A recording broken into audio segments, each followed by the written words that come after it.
It was a quiet Thursday morning when Grace Thompson woke up to the usual humdrum of her life. The 29-year-old waitress had become accustomed to the rhythm of long shifts at the diner, the endless coffee refills and the rushed lunch breaks.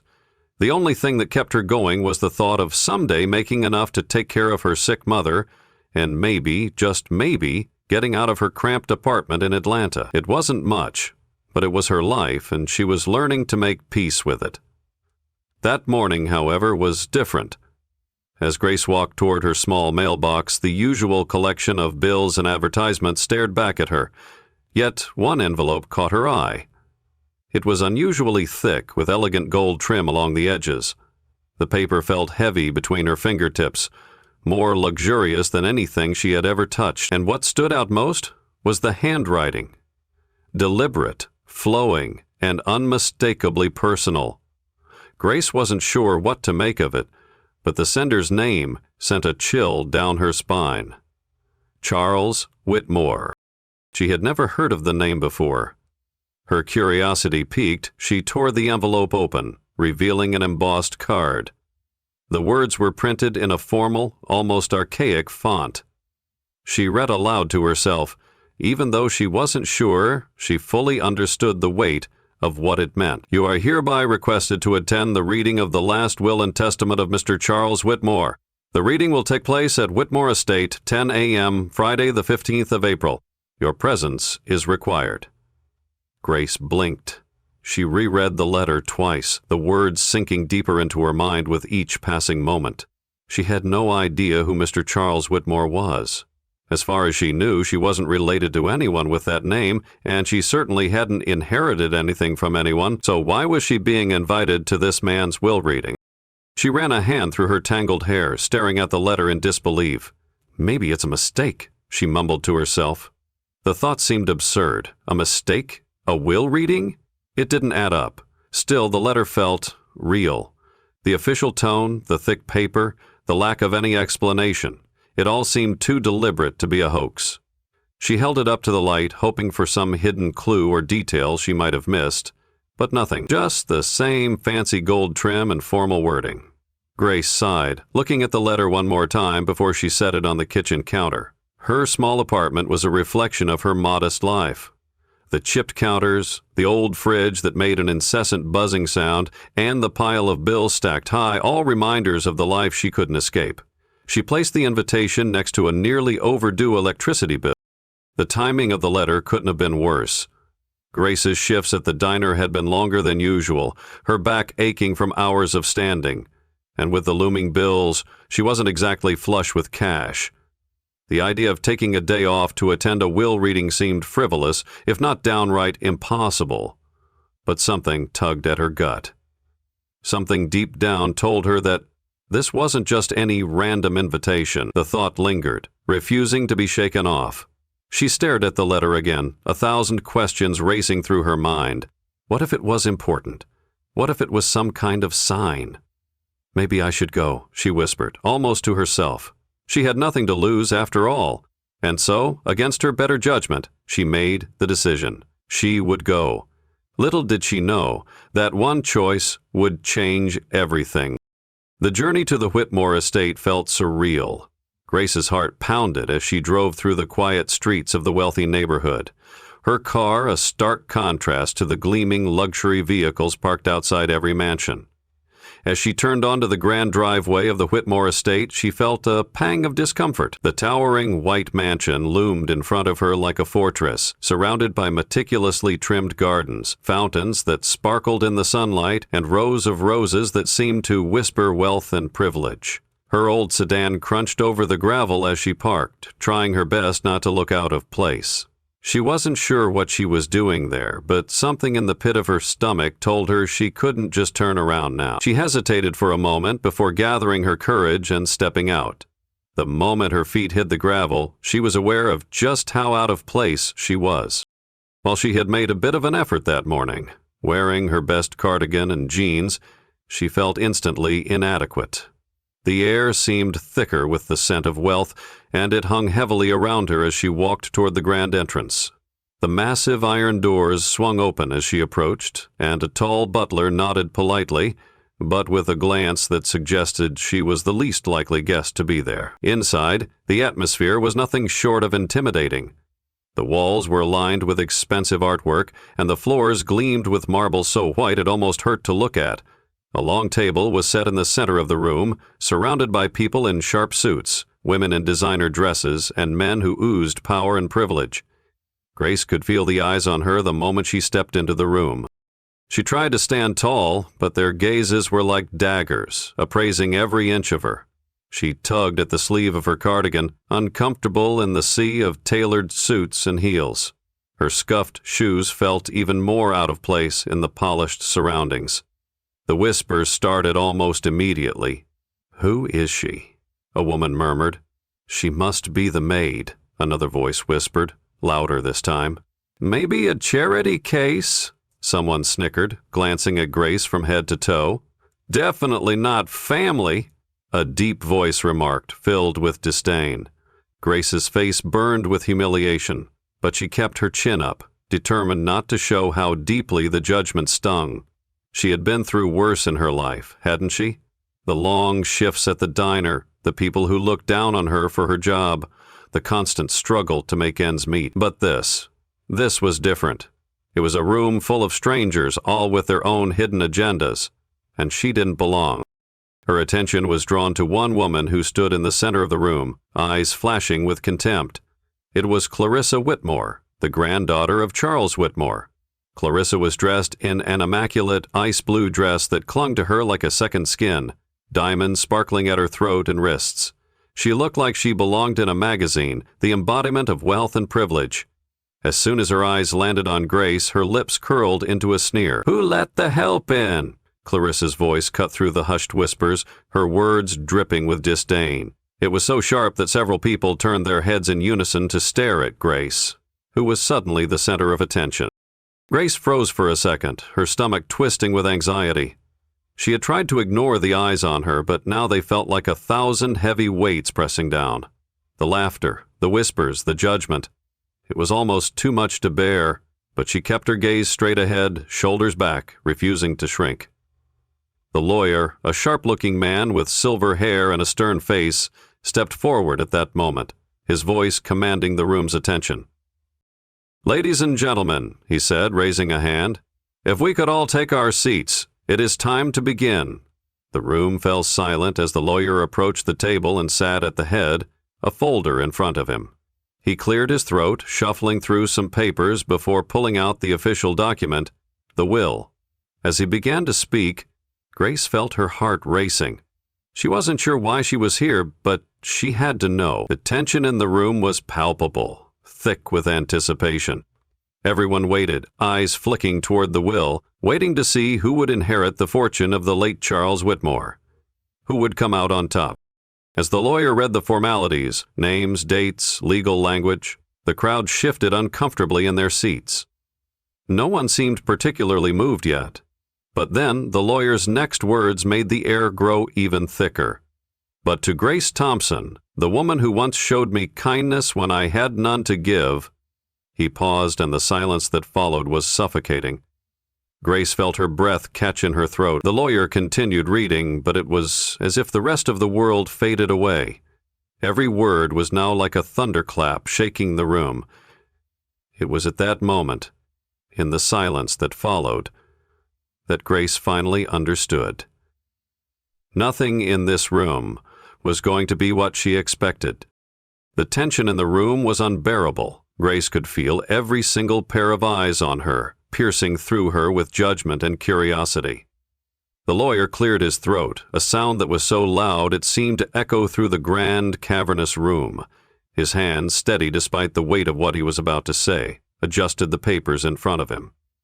"To my beloved family," he began, his voice reverberating across the room, "I leave you my blessings." The words were formal, expected, but the moment was still heavy. The guests shifted in their seats, waiting for the next part of the reading, something that would determine their fate. Then the lawyer's voice grew quieter, more deliberate, as he turned the page. He looked directly at Grace, and for a split second, she wondered if her heart had stopped beating.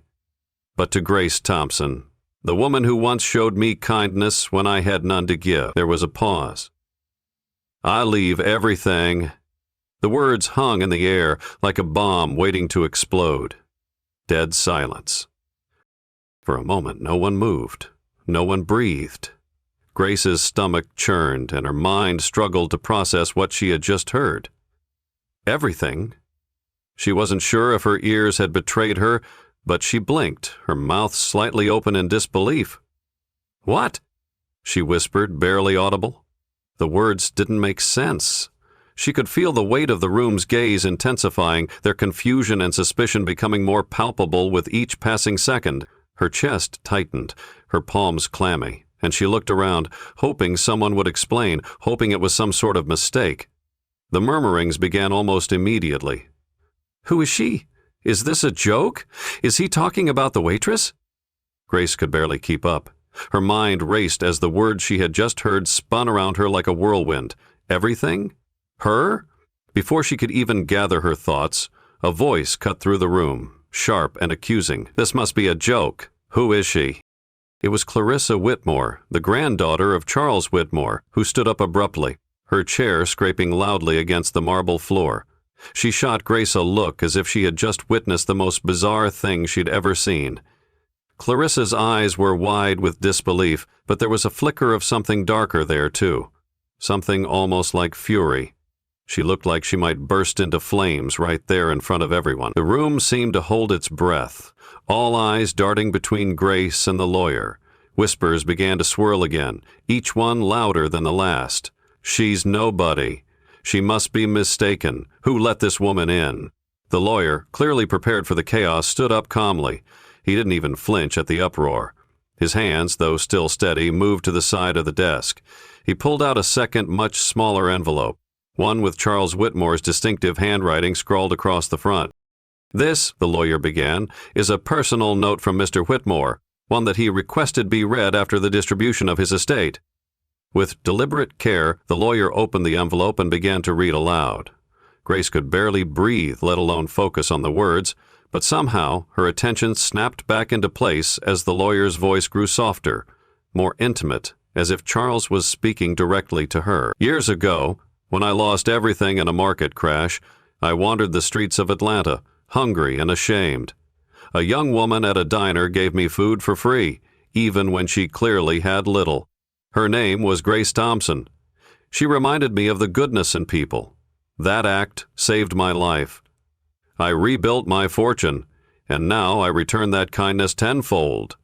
The lawyer's words rang out, each syllable landing heavily in Grace's chest. She had helped him? It didn't make sense.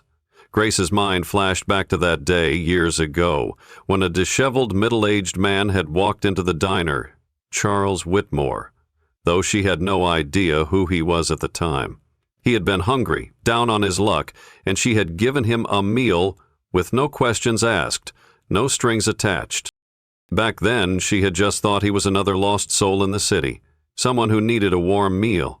But to think that this simple, small act had impacted his life so profoundly, it was impossible to grasp. As the last word left the lawyer's mouth, the room erupted into chaos. "You've got to be kidding me," someone yelled. "She's just a waitress. How could she inherit everything?" Clarissa's face was flushed with fury. Her jaw clenched as she looked at Grace with open contempt. She muttered under her breath, too low for anyone to hear, but Grace saw the anger in her eyes. In that moment, Grace felt her knees go weak. The whispers, the stares, it was all too much. She wanted to shrink away, to disappear into the shadows of the grand estate, but instead she just stood there, frozen in place. The world around her blurred into a fog of disbelief. She had never imagined anything like this. Why me? Her legs trembled, but she stayed upright, her hands gripping the back of a nearby chair. She had done nothing to deserve this. Nothing. Yet, somehow, it seemed as if everything she had ever known was changing in a heartbeat. She stood there, the center of attention, while the room erupted into chaos around her. And she? She couldn't do anything but stand in stunned silence. The news spread like wildfire. Within hours, every major news outlet was buzzing with the unbelievable story. Waitress inherits millions. Headlines were plastered everywhere, with flashing images of Grace standing at the Whitmore estate, her face a mixture of confusion and disbelief. Television hosts and radio personalities speculated about her, wondering if she had somehow tricked Charles Whitmore into leaving her his entire fortune. Grace had never been so visible in her life, yet she had never felt more invisible. She had become a spectacle, a viral sensation that everyone wanted a piece of. Her phone rang constantly, interviews were lined up, and offers for reality shows and endorsements flooded in. The media called her the Cinderella story of the decade. They asked her about her plans, about how her life had changed, and if she had always dreamed of becoming rich. People wanted to know what she would do with her newfound wealth. Would she buy a mansion? Would she start a foundation? Would she leave her old life behind?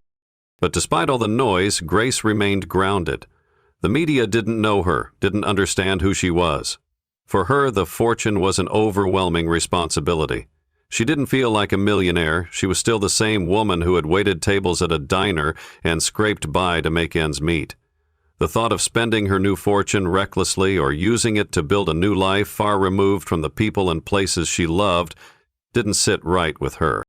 The first thing she did with her inheritance was pay off her mother's hospital bills. It had been one of her greatest fears. Her mother's illness, the mounting medical expenses, and the constant worry about what would happen if she couldn't pay. Now, with the weight of that fear lifted, Grace felt an immense sense of relief. Her mother's treatments were covered, and the financial strain that had once kept Grace awake at night was no longer an issue. Next, she made sure to thank the people who had supported her throughout her struggles. Grace gave generous bonuses to her co-workers at the diner.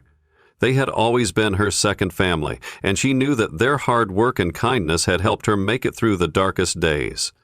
The manager, an older man named Hank, had always looked out for her, offering a kind word whenever she was feeling low. She handed him a check for more than he'd ever earned in a year, and his eyes filled with tears when he saw it. But through it all, Grace never let go of her old apartment. She didn't rush to leave. In fact, she kept the same small, modest space she had lived in for years. It was familiar, comforting, a reminder of where she had come from. The neighborhood might not have been glamorous, and the building might have been a little run down, but it was her home, and no matter how much money she now had, that sense of home was priceless.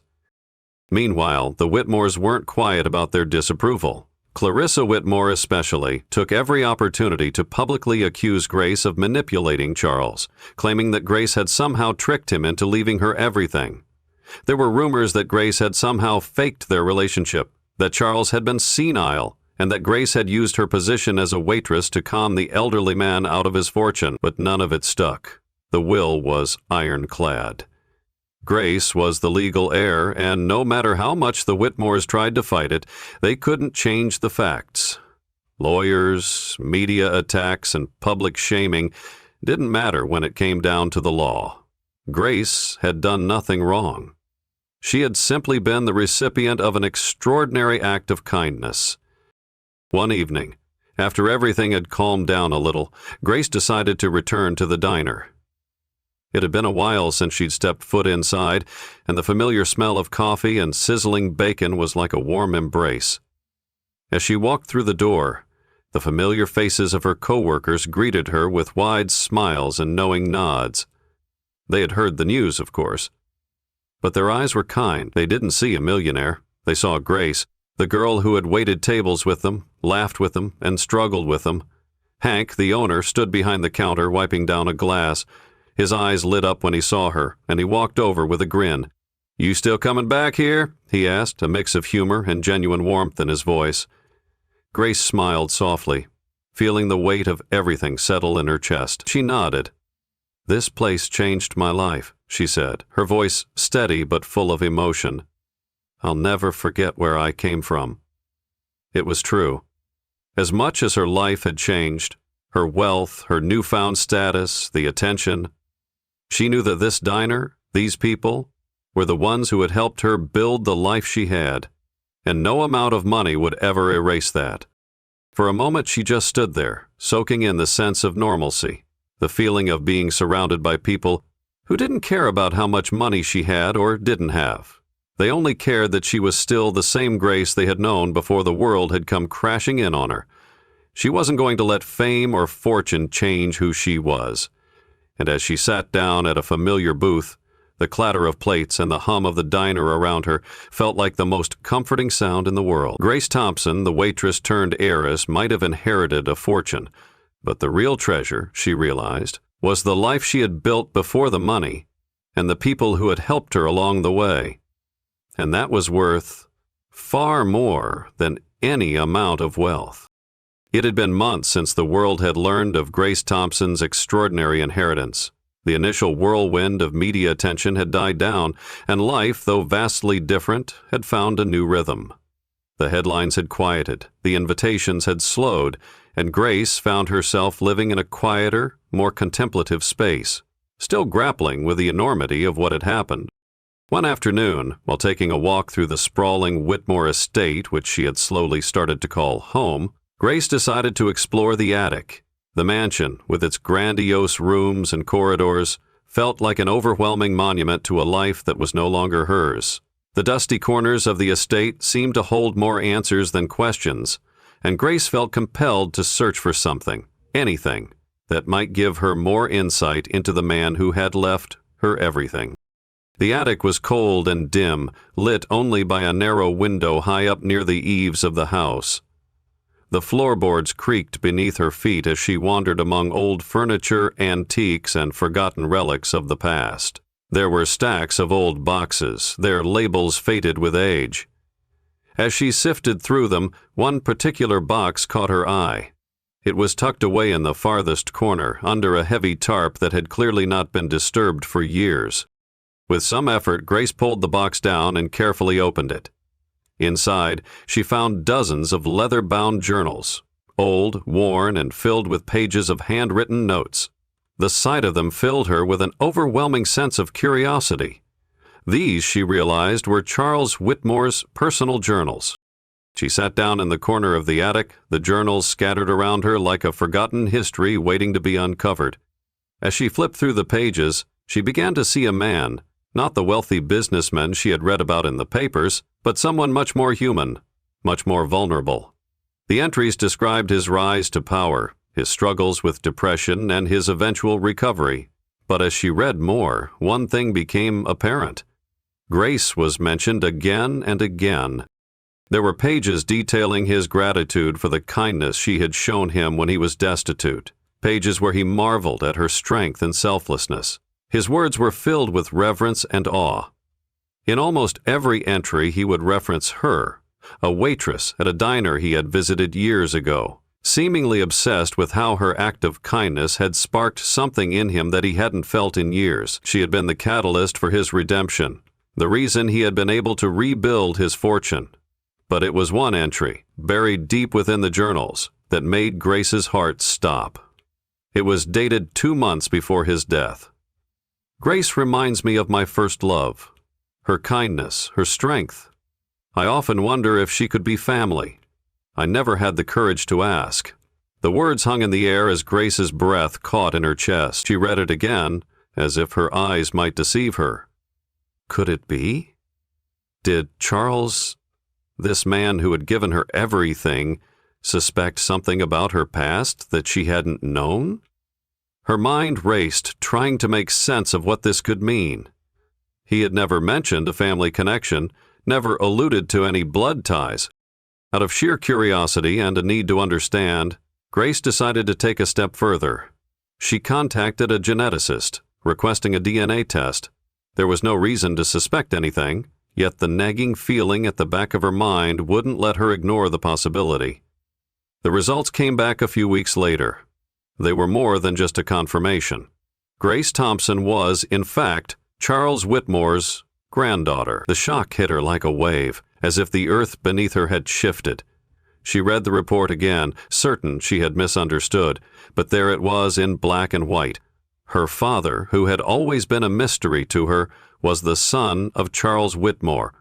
The family secret that had been hidden for decades, Charles's son, her father, had been part of a relationship Charles had kept a secret, kept hidden from his wealthy family, likely because of the shame it would have brought. She thought back to the life she had known before all this, the mystery of her father's absence, the uncertainty of her family's history.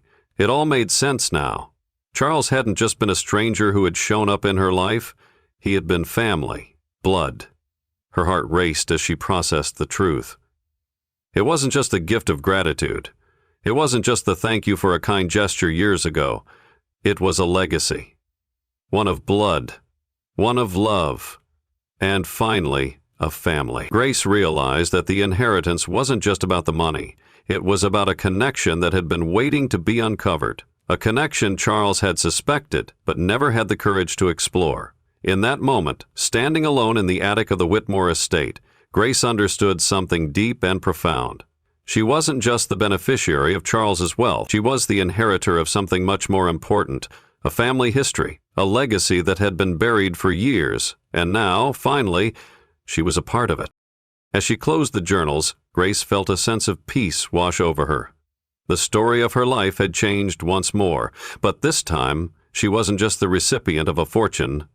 She was home. As Grace stood in the attic, holding the final piece of the puzzle, Charles Whitmore's journals and the shocking revelation of her true heritage, everything in her life seemed to come into focus. What had started as a bizarre twist of fate and unexpected inheritance from a stranger had now unfolded into something much deeper and more meaningful. The journey wasn't just about money or status. It was about discovering who she truly was, understanding her roots, and uncovering the unseen threads that had bound her to Charles and his family all along. The kindness Grace had shown all those years ago was the key that had unlocked an inheritance not just of wealth, but of love, legacy, and family. A family she never knew existed. A bloodline she had unknowingly been part of. She had always believed that her story was one of hardship, of scraping by, working tirelessly, and simply trying to make ends meet. But now she saw her story in a new light. It wasn't just about overcoming adversity. It was about understanding that sometimes the hardest roads lead us to places we never imagined, and sometimes it's the most unlikely connections that shape our destiny. Grace had thought she was alone in the world, but now she understood that her acts of kindness had sparked something far beyond what she had ever expected. The mansion, the headlines, the money. While all of those things had dramatically altered her life, they paled in comparison to the deeper truth that she was no longer a woman without a history. She was no longer invisible. She was a Whitmore, part of a legacy she had been unknowingly connected to, now united with family she never knew she had. The pieces of the puzzle had finally clicked into place, and she had found her place in the world. This story, Grace's journey, wasn't just about luck or a twist of fate. It was a reminder that the smallest acts of goodness can echo through time. A simple gesture of kindness to a stranger in a moment of need can change the course of someone's life. It was the sort of thing most people overlook, that sometimes you don't need grand plans or monumental changes to make a difference. Sometimes it's about showing compassion when you can, about doing the right thing even when no one is watching. And so, as Grace stood in that attic, surrounded by the tangible remnants of a past she never knew was hers, she realized that this was only the beginning. The inheritance wasn't just money or property.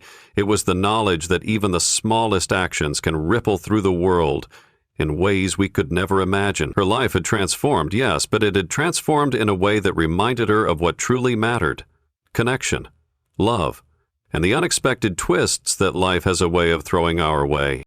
Thank you for joining Grace on this incredible journey of self-discovery, family, and hope. It's a reminder that sometimes the greatest gifts don't come from what we expect, but from what we give.